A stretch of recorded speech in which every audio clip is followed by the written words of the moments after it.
Hey guys, it's that Yummy guy. The GX4 and the G2C are two low-cost, high-value concealed carry pistols. And if you're on the bench and if you want to get something that's more bang for your buck, or something that just gets the job done, I'm here to help you make that decision, because I got both of them. For all you safety checkers out there, the guns are all unloaded and the magazines as well. Let's get started. I'm gonna warn you, you're probably gonna want the GX4 after this video, especially if you already own the G2C, because virtually everything about this gun is so much better. You are making an upgrade if you get this one. Let's compare them real quick. GX4, smaller, slimmer. It's a lot more noticeable from the top than anything else. I'm gonna put the slides back to back like that. You can already see the GX4 is shorter. It's a lot more compact. That's why it falls under the micro compact.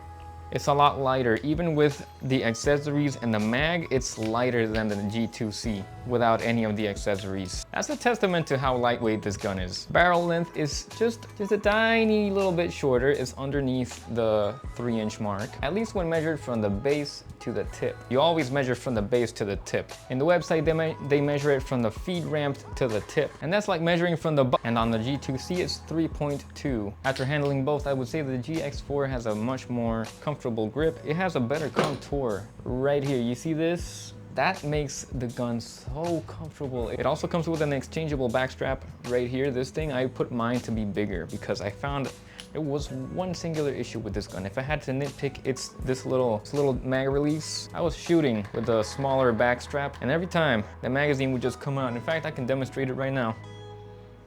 Where the fuck are my magazines? Let's put it inside.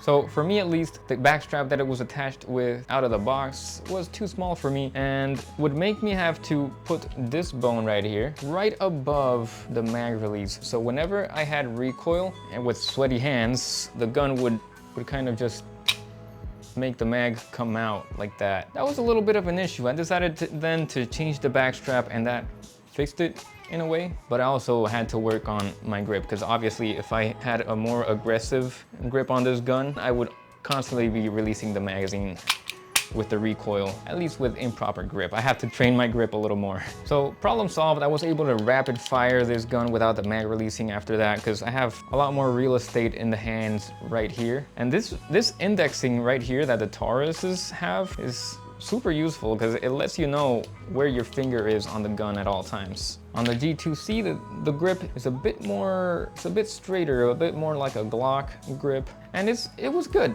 You know, it does the job. But the GX4 is more comfortable.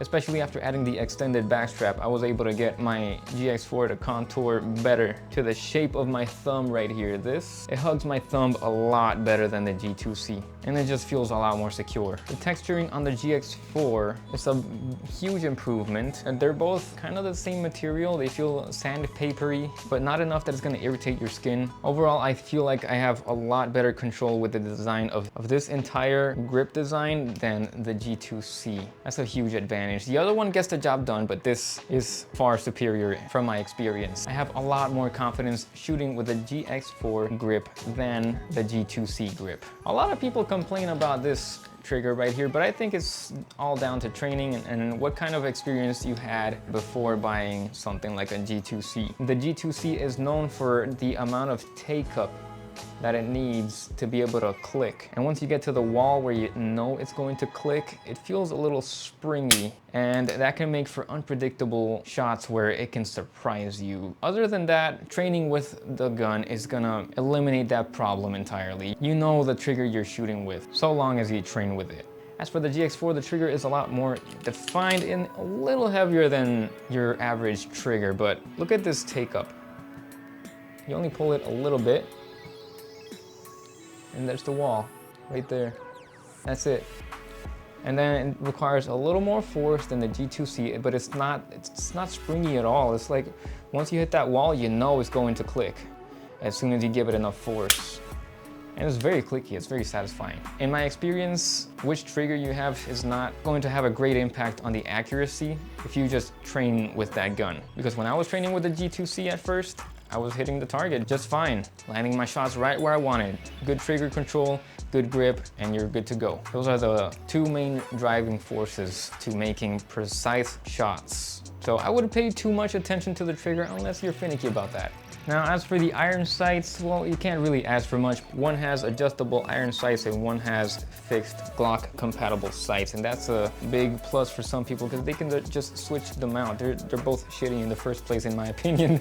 I don't care what people say. I tend to shoot in an indoor range, and these kinds of sights are really shitty for low light conditions. As for the iron sights, they both come with a white dot front sight, both pretty identical. The only thing that changes in between the two is the rear sight. You can see this one has two little dots right there, but they're very dim. And this one just has blacked out rear sights, and if you're gonna shoot in a low light condition, you're gonna have a hard time finding those sights. So if you wanna have a better shooting experience, you should definitely upgrade the sights. After having shot 1,000 rounds in each gun with different ammo brands, I've come to the conclusion that these guns are not picky about ammo. They're gonna shoot whatever you put in them. Apart from 1 or 2 light strikes, clean these babies up every 500 to 1,000 rounds and you should be good to go. They're known to be super reliable. Now, when it comes to comfort inside your holster, I think you're gonna have a much better time with the GX4, but this one is still comfortable, the G2C, as long as you get a really good holster for it. At the time that I bought it, I was going for everything's budget. I got this $30 CYA holster from Amazon, and it did the job. I'm a slim person, wearing very slim clothing, and I didn't have too much trouble concealing the G2C the entire time that I did. Now though, after having the budget to make an upgrade, I got Tulster Oath holster out of Amazon. This one was actually between $70 and $80, but it has all the features that I needed. It's optics cut, has a shirt tuckable clip, which grabs on with that little metal flap in there. Grabs onto your clothing like a mother. You can pretty much wear this holster with any kinds of pants, and it's just gonna hold on even with this incredible retention. And this little claw that helps press the gun towards your hip for extra concealment. And I think it was entirely worth the investment. I think if you're gonna get a budget gun, definitely use that money that you saved from getting a more expensive gun and invest it in a really, really good quality holster. Your comfort and your balls, well, thank you. I can't tell you how many times I've pinched my junk with this one.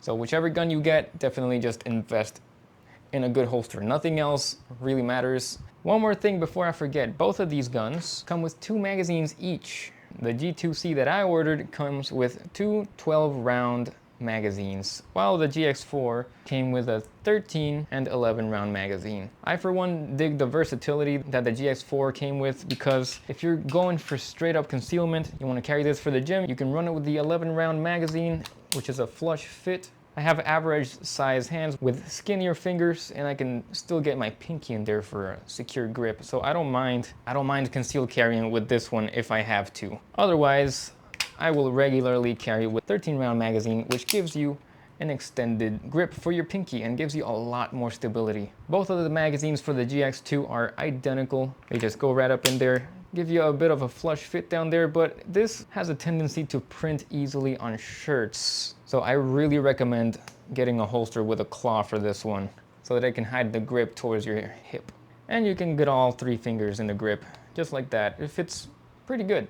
I would say this grip is pretty average. There's nothing wrong with it. You can definitely get some good control in there after some practice. But overall, the GX4, I think, takes the cake for this one. Right, so my conclusion, you want something that gets the job done, get the G2C. And if you want something that's more bang for your buck, it's funner to shoot and feels like it gives you better security, then definitely go with the GX4. I hope this short and quick video somehow helps you in making a decision if you're looking for a gun. Otherwise, if you were just here because you found this video at all entertaining, give a thumbs up and help support this growing channel. I'm mostly about gaming, but I tend to switch around hobbies a lot, so I'm gonna be making this channel about whatever floats my boat, whatever I'm having fun with at the time, and right now that is guns. So subscribe to stay tuned for more videos like this. I'll see you guys in the next one.